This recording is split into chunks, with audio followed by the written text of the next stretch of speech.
nurse called a mouth. Tactfulness wasn't her strong suit. Craig shot a quick glance in Leona's direction. The door was ajar to the bathroom where she was doing her eyes, but all he could see was a side view of her curvaceous 23-year-old derriere covered with a lustrous pink silk crepe. She was on her tiptoes, leaning over the sink to get closer to the mirror. A fleeting, self-satisfied smile passed over Craig's face as he thought of them walking down the aisle of Symphony Hall that evening, which was why they were getting decked out in their finery.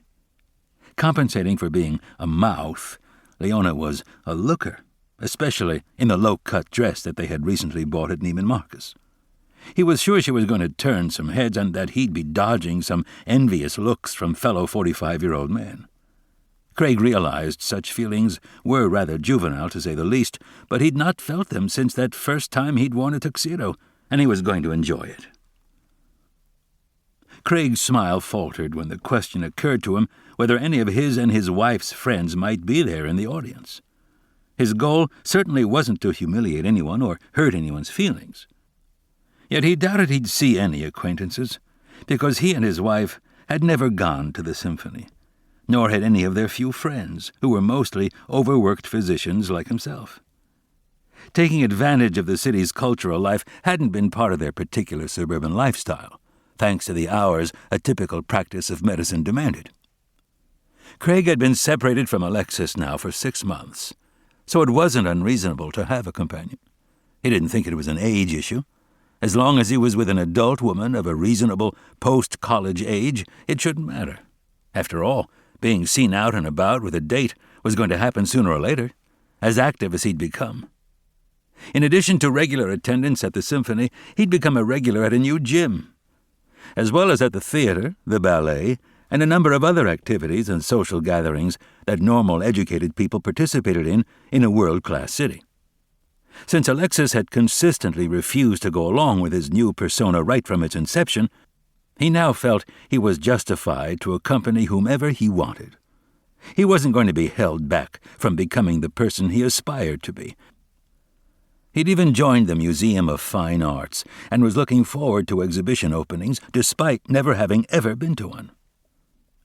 He'd had to sacrifice enjoying such cultural activities during the arduous and isolating effort of becoming a doctor, particularly becoming the best doctor he could be, which meant that for 10 years of his adult life, he was absent from the hospital only to sleep.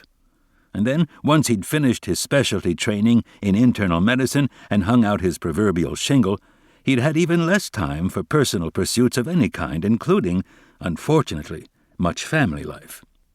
He'd become the archetypal, intellectually provincial workaholic, with no time for anyone but his patients. But all that was changing, and regrets and guilt, particularly about family issues, had to be put on hold. The new Dr. Craig Bowman had left behind the lockstep, hurried, unfulfilling, and uncultured workaday life. He knew that some people might call his situation a midlife crisis, but he had a different name for it. He called it a rebirth, or, more accurately, an awakening. Over the previous year, Craig had become committed to, even obsessed with, transforming himself into a more interesting, happier, well-rounded, better person, and because of it, a better doctor. On the desk of his in-town apartment was a pile of catalogs from various local universities, including Harvard. He intended to take classes in humanities, maybe 1 or 2 a semester, to make up for lost time. And best of all, thanks to his makeover, he'd been able to return to his beloved research, which had completely fallen by the wayside once he'd started practice. What had started out in medical school as a remunerative job doing scut work for a professor studying sodium channels in muscle and nerve cells had turned into a passion when he was elevated to the level of a fellow researcher. Craig had even co-authored several scientific papers to great acclaim while he'd been a medical student and then resident. Now he was back at the bench, able to spend 2 afternoons a week in the lab, and he loved it. Leona called him a Renaissance man, and although he knew the description was premature, he thought that with a couple of years of effort, he might come close.